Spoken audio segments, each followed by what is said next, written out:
All right, everyone. Let's dive into these large language models, LLMs, things like ChatGPT that seem to be everywhere these days. Yeah, they're definitely having their moment. Yeah, for sure. And like always, I gotta know how they work.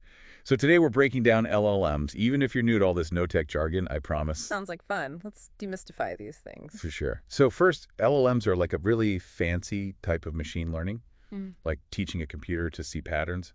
But instead of numbers, it's all about words.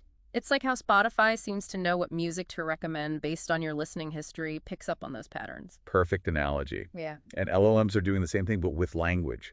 They process tons of text and learn how words go together like a giant language jigsaw puzzle. And once they get that puzzle figured out, they can do some pretty amazing things. Okay, but back up for a sec. Yeah. How can a computer even get language? Aren't words just like random squiggles to them? That's where things get interesting. LLMs use neural networks. Imagine like a web of connected nodes. Each node processes info and the connections show how that info flows. So like a digital brain, but with nodes instead of neurons. Exactly. And the more nodes and connections, the more complex patterns the LLM can learn, like going from a basic calculator to a supercomputer. Mind blown. So these digital brains are learning patterns in language, but how do they go from seeing patterns to creating text, like writing or talking? It comes down to prediction. LLMs are trained to guess the next word in a sequence. It's like a game of what comes next, but huge. So if I start typing the quick brown fox, the LLM guesses jumps. Exactly. Hmm. It's learned from all that data that jumps usually comes after those words. Yeah. And by putting those guesses together, it can create sentences, paragraphs, even whole stories. That's wild, like learning to speak, but one word at a time super fast. And the crazy thing is they can even learn different ways of speaking, formal, casual, even poetic, depending on what they learn from. So if I fed it all a Shakespeare, it could write sonnets. In theory, yes. Maybe not Shakespeare level just yet, but that's the potential. They're always learning and getting better. This is making me want to try one myself. But hold on, you mentioned training. Why does that even look like? Not exactly school, but there's a process. It starts with pre-training, where the LLM gets a massive amount of text data. Books, articles, code, everything. It's like a knowledge feast. Like cramming for a final exam, but for everything. Exactly. And this part is key because it's where the LLM builds its understanding of language and learns a ton about the world. Makes sense. But knowing stuff doesn't make you a good talker. Uh-huh. So how do we teach these LLMs to actually be helpful and respond to us? That's where instruction fine-tuning comes in. We go from just giving it info to teaching it how to follow directions and be helpful. Like giving it etiquette lessons, teaching it to answer our questions nicely. Exactly. We train it on sets of instructions and responses. So it learns that if you ask, what's the weather, it gives you the forecast, not some random fact about clouds. So it learns to be useful, not just to know it all. That's Mhm. important. But doesn't all this training take, like, forever? It takes a lot of computing power and time for sure. Yeah. The results are pretty amazing, right? Absolutely. And I bet there's even more to the training. Is there something that makes these LLMs really stand out? Well, some of the most advanced ones go through an extra step called reinforcement learning from human feedback, or RLHF. RLHF sounds intense. What's that all about? It's like having a personal trainer for the LLM. We have people rate the different answers it gives. This helps the LLM learn what's helpful, accurate, and appropriate. So it's like a talent show for LLMs, and people are the judges. That's smart. And this RLHF is what gives LLMs that human touch. You could say that. It's all about making its responses match what humans like and want. Okay, so these LLMs are all trained up. What can they actually do? Give me some real-world examples. Well, one thing they're great at is summarization. They've learned from so much text, including summaries, so they know how to condense info effectively. So if I'm buried in research papers, I can just give them to an LLM and get a nice short summary. I'm sold. Not quite magic, but it feels like it sometimes. Another strength is answering questions. Remember all that knowledge it got during pre-training? That makes it able to answer all sorts of questions, almost like a walking encyclopedia. Wow, now I see why people are excited about LLMs. They're like super-powered assistants.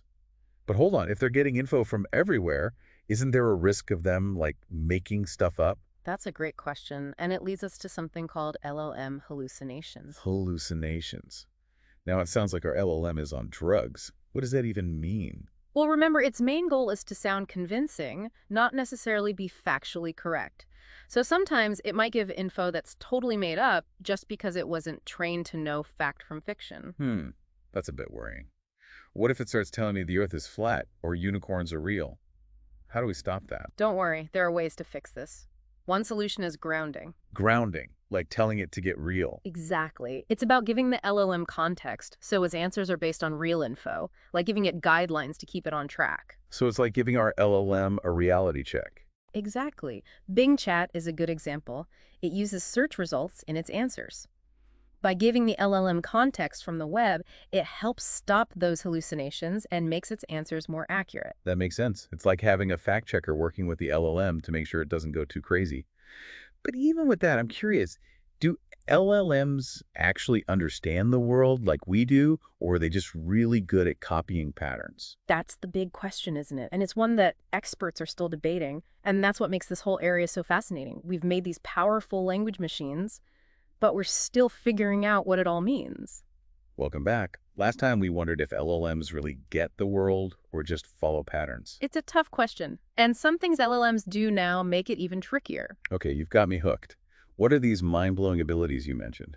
One is zero-shot learning. It's where an LLM can do something it wasn't trained for just from instructions. Oh, wait, that's like magic. How's that even possible? They're like teaching a dog a new trick without showing it. You just give the LLM instructions and somehow it figures it out. You gotta give me an example. I'm having trouble picturing this. Okay, imagine you ask an LM to translate from German to English, but it can only use words starting with F. That's a really weird request. Could it actually do that? But bet. Researchers tried it with the sentence, Die Katze schläft gerne in der Box, which means the cat likes to sleep in the box. The LLM came up with, feline friend finds fluffy fortress. Okay, that's amazing and funny. It followed the rules even if it's not a perfect translation. Exactly. And that's what's cool about zero-shot learning. It might mean LLMs are understanding language more deeply, not just copying. So they're not just parrots. They're actually using what they know in new ways. Right. But for harder tasks, zero-shot learning might need help. Like us, LLMs learn better with examples. So instead of just telling it, we show it. Learning by doing like people. Exactly. Let's say you want an LLM to format currency amounts. Instead of explaining every case, give some examples. 10 EUR, $11.20, 50 GBP, $62.85. Then you give it steak, $24.99 USD, and it should figure out $24.29. That's way easier. Like saying, see, it's like this. And I guess the more examples, the better it gets. Right. Learning from examples is powerful. But there's another ability that's even more amazing, chain of thought reasoning. Ooh, fancy. Explain it to me. Remember those tricky word problems in school that took multiple steps? Chain of thought reasoning lets LLMs handle those by breaking them down. So it's like the LLM is using a notepad in its head to work through the problem. Great way to see it. Adding think step by step to the prompt really helps LLMs with tough tasks. Seriously, just telling it to think it through makes that much difference. It does. Imagine asking, who won the World Cup the year before Lionel Messi was born? That's a tough one. I'd have to think about that. Exactly. But with chain of thought reasoning, the LLM might think, first I need Messi's birth year, then the year before that, then who won the World Cup that year?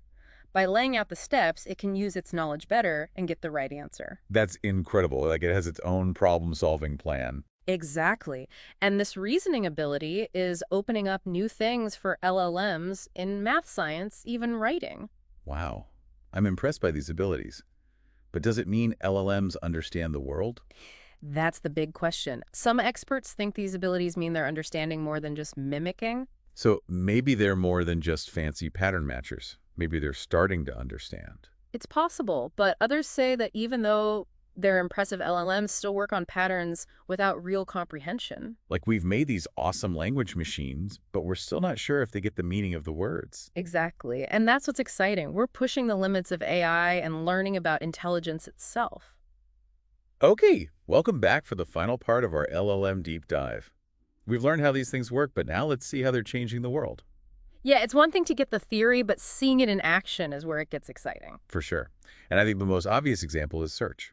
We've all been there, tons of search results, trying to find the one thing we need. Like finding a needle in a haystack. Right. But LLMs might change all that. You're saying these LLMs can make searching easier. Tell me more. Remember Bing Chat. Combining search with an LLM gives you better, more helpful, even conversational answers. So instead of a bunch of links, it understands my question and summarizes what's important. Exactly. LLMs can take info from lots of places and make it easy for us to understand. It's like having a research assistant who goes through the whole internet and gives me the main points. Great analogy. And this is just the start.